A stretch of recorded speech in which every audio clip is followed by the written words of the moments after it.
Hey gang, D Tidwell, Enduro mountain bike training and MTB Strong. Hey, it's fall time. We love it here in Northern Hemisphere because it's the most beautiful time of the year to ride. It's cooler, it's crisp. Nature is glorious with its colors. And also, it's about the same time that our bodies start to feel like junk. Because of repetitive stress of riding since the beginning of springtime and even further back whenever you started training. So a lot of volume has taken place from when you first started training, which for me was back in November of last year for this season. And by this time, our body is just tired, and that's okay. So today I wanted to show you 4 things you could do based off of a question I asked on Facebook. What is the most problematic spot in your body at this time of the season? And the 2 answers were basically low back, pelvis, and shoulders. So to each, I'm going to give you a myofascial stretch for each of the hip, and then a corrective exercise as well for both the hips and the shoulders. So first things first, and it's just me filming like usual, so bear with me. Let's go into a little bit of a lunge stretch, which, oops, never mind the orange cones, nothing to see here. Psoas, hip flexors down into the knee, gets tight not only from the repetitive stress of cycling in general, but obviously from seating, the seated workplace all day long as well. So it's one thing that we cyclists have to definitely manage and make sure that it's not too tight. When your psoas gets hypertonic, it also reacts with lower back. It shuts down abs and glutes, which is what we very much need. And it's this time of year where that repetitive pattern can create that type of shift. So this is a great myofascial stretch. Myomuscle, fascia is the second part. So we're stretching both the muscle and the fascia together, okay? So pay attention because it's important that these details. So I'm in a lunge position. Nothing special, just a normal lunge position. A little bit further out with my front knee, so it's not 90, it's like 110. So I'm out here. I'm definitely not here. The big thing here is the posterior pelvic tilt. So I'm tucking my pelvis underneath. I'm tucking as far as I can tuck, and I keep tucking, all right? So I'm going to tuck my pelvis. I'm going to put my foot out. See my leg? Went into internal rotation. I'm going to push my heel bone out. So I'm doing those 2 things while tucking, okay? And then I'm going to go double Spider-Man, I call it, where I'm reaching. That puts the fascia really on stretch. I'm actually going to go overhead, and I'm going to side bend. Some of you can go here if you want, that's fine. But I'm going to reach, tuck, push out, ankle to the floor all at the same time. And then I'm going to turn into this leg. So we're working the entire psoas hip flexor complex, and you work this and you slowly work it, and you'll find that your body will continue to open up as you work through it. Okay, if I'm going to do this, I'm reaching up. That's going to work more kind of lat through the rib cage. Now, when you come out of it, turn back to neutral, come out, relax the arms, undo your leg, untuck your butt. Okay, and you would do the same thing other side to really help stretch this out. Now, make sure that, like always, you're doing your tighter side more than your non-tight side. Okay, now the corrective exercise for that is what I call just a simple cup exercise. So you can get cups, or it doesn't matter what you put on the floor. As you can see, I've got some small cones here.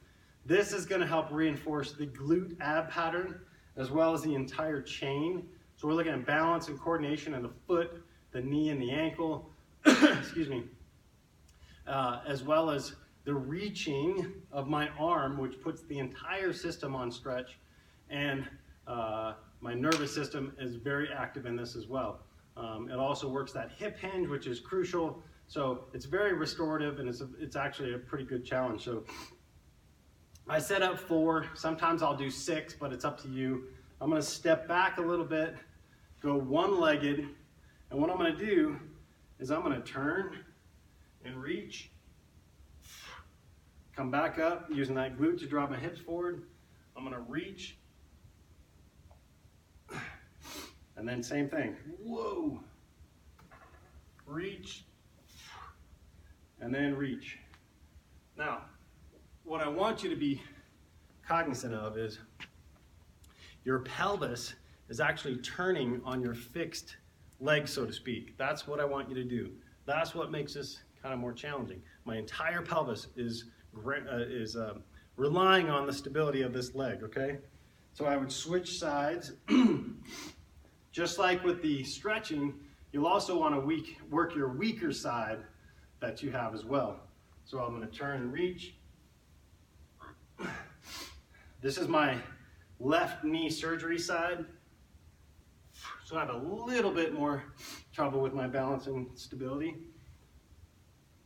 Reach. And then turn pelvis on leg and reach, okay? So I would say you're going back and forth 2 to 4 times each leg on that, okay? So there's your hip flexor stretch, excuse me, and then your corrective exercise with that. All right, now, shoulders. Here we go.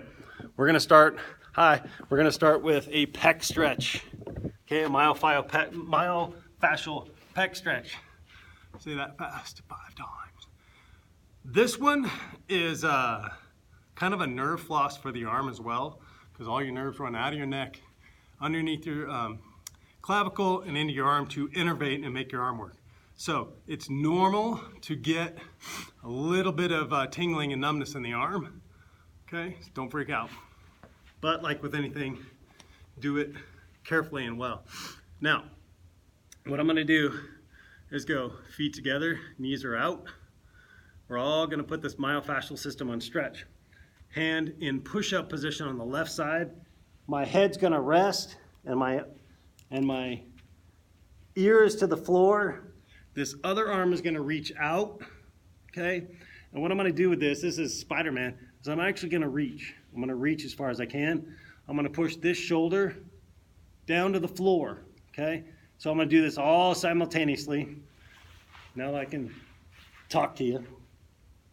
Okay, so feet, hand in push-up, ear to the floor, arm out. Now, I'm gonna reach, I'm gonna push my shoulder to the floor, and then keeping my head down, I'm actually gonna do a push-up, which is gonna lift my left chest and shoulder off the floor, which increases my stretch on my right side. And I'm just relaxing and breathing. I keep trying to push down with my armpit and forward with my Spider-Man hand. And you hold these for like 30 seconds, even up to a minute. Okay, this is myofascial based, it's not this static stretching thing, so don't comment about static stretching. This is myofascially based and we are working. So this is not just holding a stretch, okay? You slowly drop the shoulder and then you come out and we would repeat same thing other side, okay? Now, I suggest finding the exact angle that works best for you, all right? So we're gonna find, everybody's gonna have a different angle that they have tightness in. So fiddle with those, but this is really gonna open up this shoulder complex to work well and also to help with better posture. Now, back up for the corrective exercise part. And we'll go to some single leg Ys, Ts, and Ls. Sorry. Oh yeah, one-man show, baby. All right, so I'm gonna say, let's go single leg and sort of kind of high downhill position, okay? Single leg, high down position. Now, start position is here. Got a neutral spine. My head is normal like I'm looking down trail. And then I'm gonna do Ys. Elbows are straight. Nothing changes in my lower body. I'm fixed. I'm fixed through here. You're gonna feel this right butt cheek light up for sure, especially after doing the cups. So I do my Ys. Then I'm gonna do some Ts. I really try to get all your shoulder blades together, working the entire shoulder. That's about as far as I can go, because my scapulars are coming together and up for my T's. And then I'm gonna do some L's. I'm gonna come up where I'm a scarecrow with 90-degree elbow, and then I'm gonna rotate on that, scarecrow gets arrested. Yeah, boy. And then we're back down and back down, okay? Now, I do suggest switching sides. You can go ahead and switch feet whenever you like, but definitely switch feet. And I would say favor the weaker one so that the weaker one gets more work, especially if you've had a prior hip, knee, or ankle injury, okay? And there is our L's. Okay, there we go. There's your little fall routine to add to your quiver of exercises that you can do to help keep you actually just kind of functioning well going into the end of fall and thus sort of the end of riding season. We'll have more good stuff coming up here October, November, December to talk about as we prepare for 2019 season. But give those a try as usual. Any questions, info@enduromtbtraining.com. And thanks for listening. You guys ride well. We'll talk soon. Thanks.